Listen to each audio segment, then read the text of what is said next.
उफ राजीव, आज कितनी देर हो गई उठने में मुझे। तुम जग गए थे तो मुझे भी उठा देते, रीना हड़बड़ाकर उठते हुए बोली।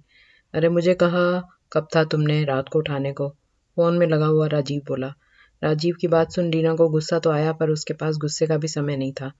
बेटे को स्कूल भेजना था, फिर सास ससुर की चाय, राजीव का नाश्ता, टिफिन सब करना था, इसलिए फटाफट बालों को लपेटा और जूड़ा बना लिया और जाने लगी। खुले छोड़ देना इन बालों को, क्या ये जुड़ा सा बना लेती हो बस। राजीव उसकी तरफ देखते हुए बोला। रीना तो पहले ही खफा सी थी राजीव से, इसलिए उसे बोलने की जगह घूर कर देखा और चलती बनी। राजीव मुस्कुरा दिया, बेटे को उठाकर उसे तैयार किया और चाय नाश्ता दे उसे राजीव के साथ भेजा। इतनी देर में एक गैस पर चाय, एक पर सब्जी चढ़ाई, सास ससुर और राजीव को चाय दे फटाफट टिफिन बनाने लगी। इतने राजीव तैयार होकर आया, उसने नाश्ता मेज पर लगा दिया और सास ससुर और राजीव को नाश्ता दिया और उनको गर्मा गर्म नाश्ता करवाकर खुद अपना नाश्ता लिया। इसी वक्त उसे सुबह की चाय नसीब होती थी। इतना सब करते करते सफाई वाली आ गई और उसके साथ सफाई करवाई। सब काम खत्म करते हुए एक यूं ही बज गया। थोड़ी देर में खाने का समय होने वाला था। यूं ही भागते दौड़ते शाम भी हो गई और राजीव भी ऑफिस से आ गया। सास ससुर उस समय आरव के साथ सोसाइटी के पार्क गए हुए थे। रीना ने राजीव को चाय लाकर दी। क्या यार, सुबह से रात तक एक जूड़े में रहती हो तुम। तुम्हें याद है मैं तुम्हारी खुली जुल्फे देख तुम्हारा दीवाना हुआ था, और शादी के बाद तो वो खुली जुल्फे बस किसी समारोह में ही नजर आती हैं, वरना तो बस ये जूड़ा। कभी इसे खोल भी लिया करो।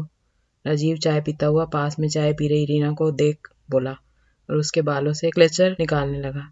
पतिदेव, जब तुमने मुझे देखा था खुले बालों में, तब मैं एक बेटी थी, लापरवाह सी, अपने माँ बाप की लाडली।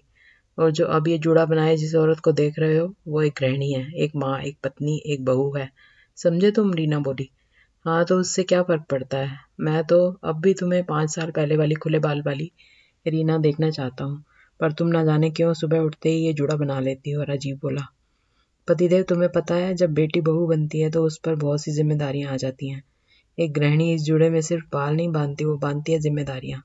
घर की, सास ससुर की, बच्चों की, सब पति की, सबकी जिम्मेदारियां। जूड़ा बांध वो तैयार होती है इन जिम्मेदारियों को पूरा करने के लिए, और इन्हीं जिम्मेदारियों को पूरा करते वो पकाती है अपने लिए रिश्तों की खिचड़ी। खुले बाल में जिम्मेदारियां निभाना और ये खिचड़ी पकाना एक गृहिणी के लिए मुश्किल होता है, समझे तुम? ये जूड़ा नहीं, जिम्मेदारियों की पोटली है जिसमें तो बहुत सारे रिश्ते बंधे हैं।